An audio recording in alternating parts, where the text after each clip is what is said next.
Hi everybody, it's Tuesday, November 15th, 2011. Thanks for stopping by.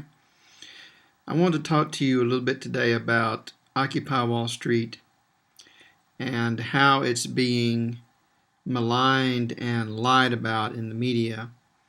Today, the city of New York evicted the protesters in Zuccotti Park. I have no doubt that they'll be back and they'll be stronger. This is going to strengthen their movement, just like it has in all the other places where they've evicted people.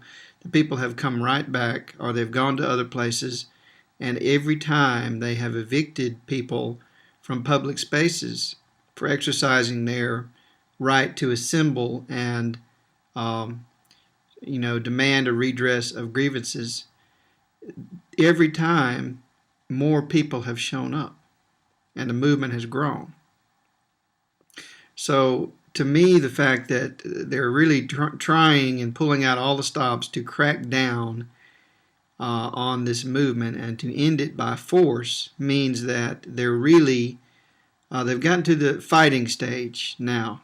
As Gandhi famously said, first they ignore you, then they ridicule you, then they fight you, then you win. Well, they're fighting as hard as they can now to end this protest movement by force. And it's not going to work, but, I've heard so many ridiculous and nonsensical things in the media. I shouldn't be surprised by it, but, the past couple of days I've heard such horrendous things, particularly on NPR.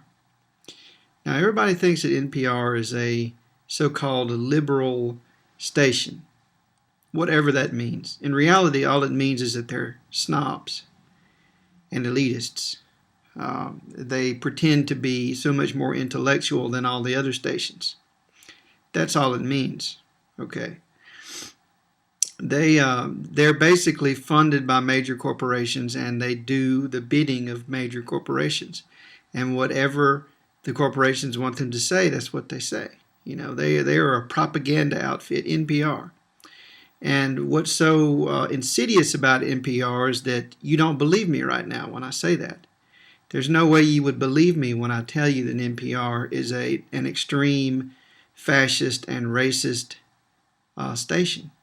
You just won't believe it.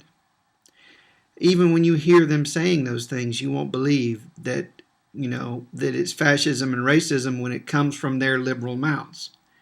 That's what's so particularly effective and insidious about NPR. NPR, I learned from NPR things like, if you don't go to college, it's because you have the wrong genes, because they did a study. And they found out that, you know what? If you don't have the right genes, you just don't go to college. And you don't even believe me right now when I tell you that. But I heard that on NPR.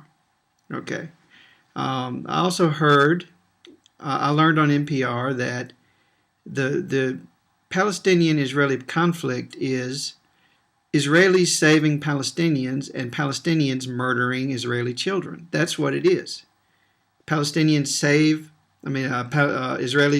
are saving Palestinian lives, and those Palestinians turn around and murder children. That's what the problem is.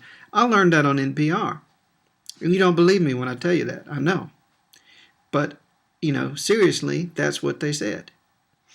Okay. A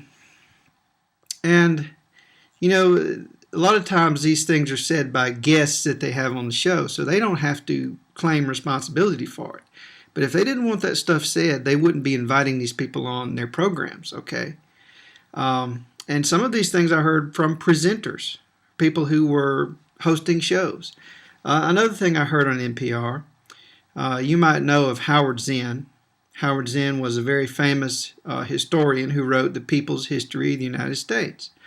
Well, you can't write something called The People's History according to NPR. That's beyond the pale. So the day after he died, they had somebody to come on and just totally slander and abuse his name. So as a sort of eulogy to the man on the day after he died, we got to learn that he was a worthless fucking scumbag and that nothing he ever said made any sense or should be listened to because everything he ever did was crap. That's how they eulogized Howard Zinn on the day after he died on NPR. And I know you don't believe that, but I heard it. Okay, so yesterday on NPR, I learned that the way out of the European debt crisis is for the people of Europe to give up on democracy. They must first give up all pretense at democracy. And then they do whatever the bankers and the IMF tell them to do. And they take the cuts, they bail out the bankers, they take all the taxes from the people and give the people nothing and put it into the pockets of the billionaires. That's what they've got to do to get out of their debt crisis. And they'd better just give up on democracy. That's what I heard on NPR. And I know you don't believe that, but it's true.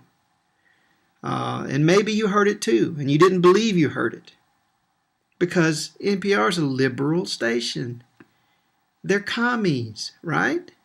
They're liberals, right? That means something. It's not a meaningless term, right? So, today on NPR, the Occupy Wall Street movement was destroyed by the police. Well, not destroyed, but their encampment was destroyed. And so the people on NPR were absolutely enraged at the protesters who had been cleared out by the police. They were commenting on this, and they had a seemingly endless parade of these misinformed and completely ignorant wingnuts who hated the ground that the Occupy protesters stood on. And they were offering all these absurd and ridiculous excuses for why they hate the Occupy protest movement. And it was just an endless stream of these people, one after the other. Everybody that they talked to almost was just a complete wingnut. Or somebody like a 14-year-old girl who had been arrested and who was crying. I mean, that was our representative from the Occupy Wall Street movement. So we got to hear both sides. Okay, one of the people, they said that, it's true that our democracy is totally demolished and that, the corporations are completely running our country and that we have no democracy left. But on the other hand, if you go and protest in the park, then people can't go and have a picnic. Okay? People can't use the park if people are using the park. I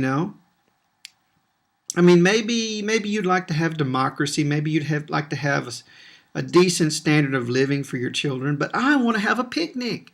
And I don't want to be surrounded by poor people while I'm having my picnic.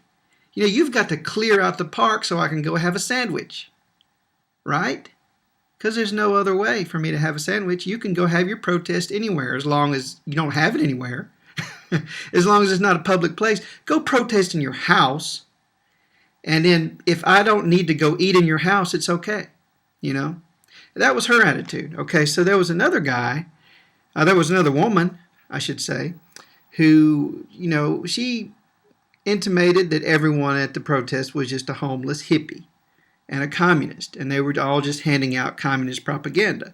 We learned over and over again that they don't know what they want, and nobody knows what their demands are. Nobody knows what it's about, even though they're all carrying signs, even though they published a declaration that listed every single thing that they were complaining about. But they don't understand that, at NPR, because that's not in the Newspeak dictionary. If you don't have a leader and a set of, strict ideological, demands that are uniform across everybody in the movement, then it's meaningless. They don't know what a grassroots movement is. That's not in the Newspeak dictionary. And they hate Occupy Wall Street on NPR. Thanks for watching.